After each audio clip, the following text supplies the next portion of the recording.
Most DMs approach their campaign like an architect.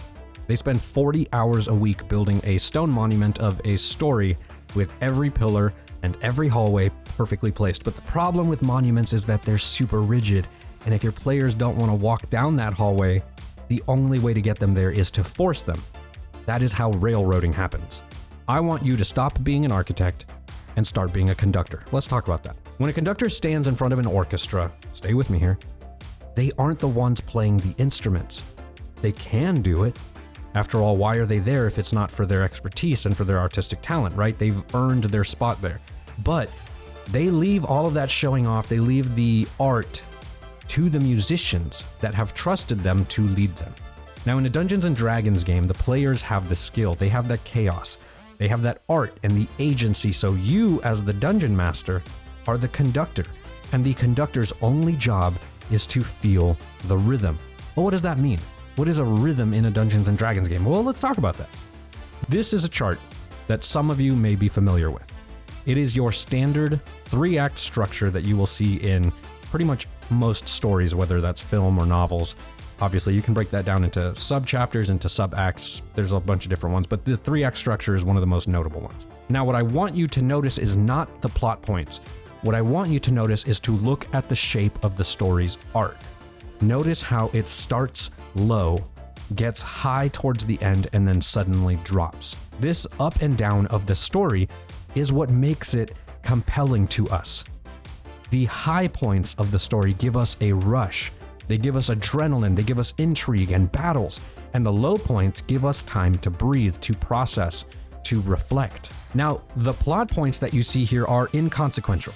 You can have 100 plot points for all I care. You can have 2, and those 2 points could be they meet in a tavern at the beginning, and though at the very end you could have a plot point that says they saved the world and they were never the same.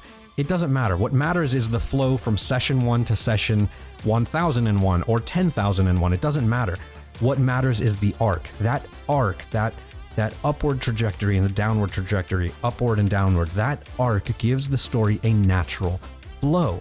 You can have 3 acts, you can have 100 acts, but what matters is the intention of you as a DM telling that story, of that ebb and flow. That up and down crest of the story is what gives us storytelling. Now, as a DM, you are so much more than a referee. You are the guide.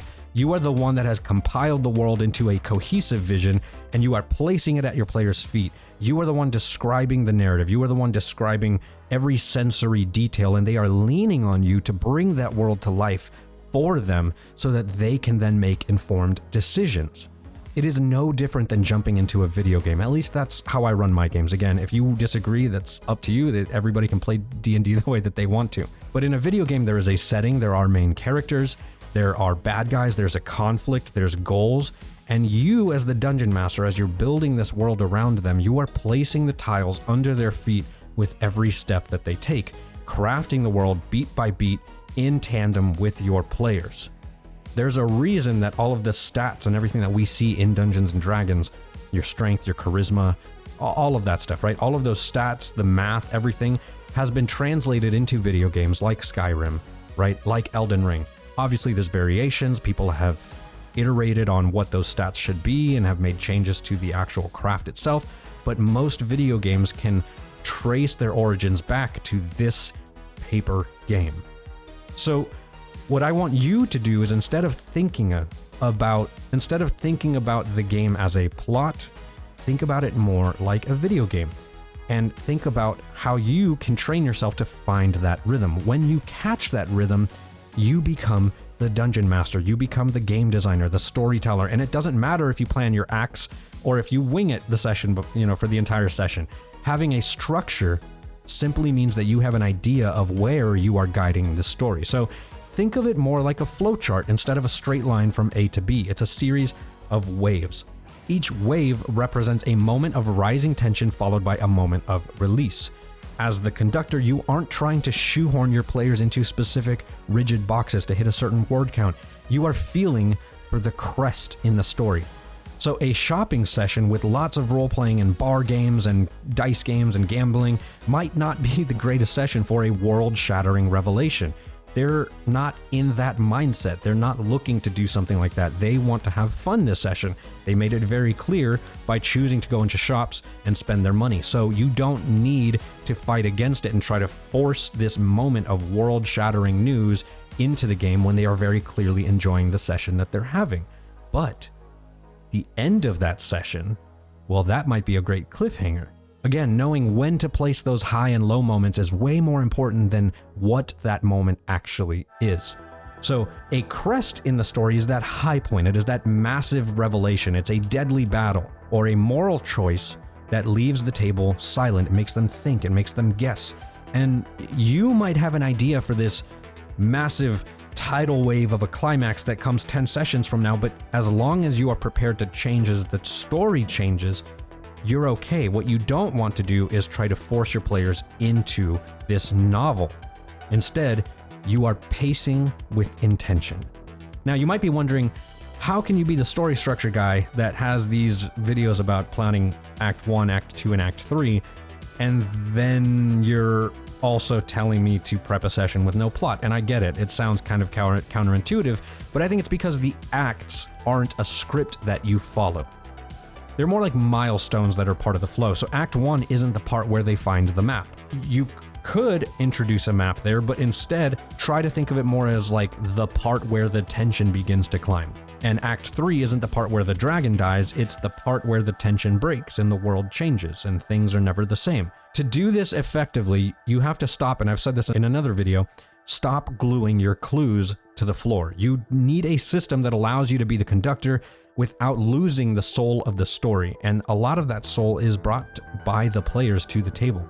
So you need a way to have those structural beats ready so that when the rhythm of the table shifts, you can pivot in real time. Now, it's okay to have a baseline idea of what you would like to incorporate into Act 1, Act 2, and Act 3.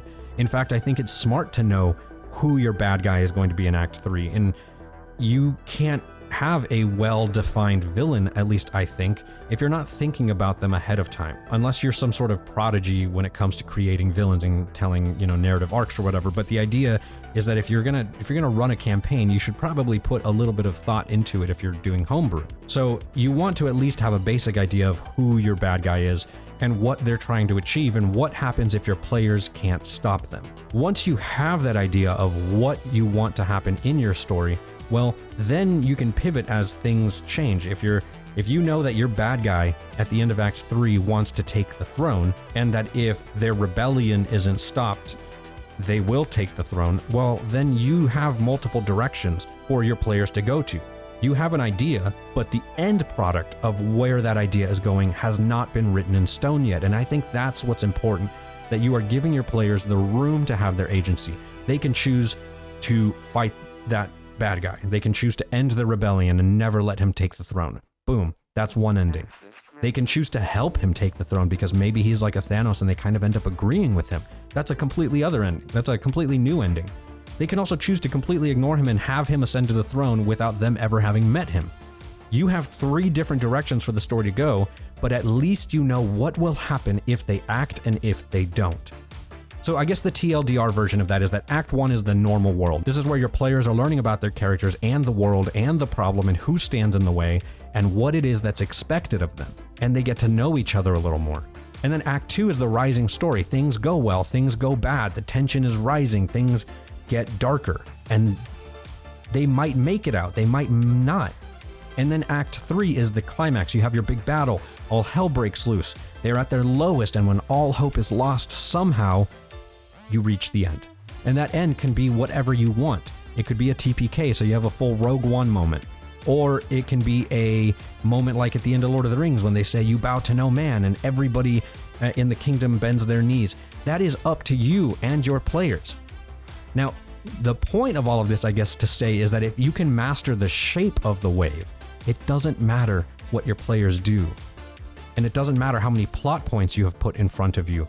They can burn down the tavern, they can ignore the king, they can befriend the monster. It doesn't matter because you're not prepping the path, you are prepping all of the tiny little milestones that make sure that whatever they do, it feels like it was meant to be and it has an emotional arc to it so that from session to session, you are building the stakes, you might have a dip, then the next session a little more, and then dip again, until eventually you have a story that went from being kind of heavy to being very, very heavy and epic and battle intense, and you give them moments to shine, and then you have this big climax, and you've reached the top of the arc of the entire campaign before bringing it down in a crescendo. Anyways, I hope that helps shift your perspective for your sessions.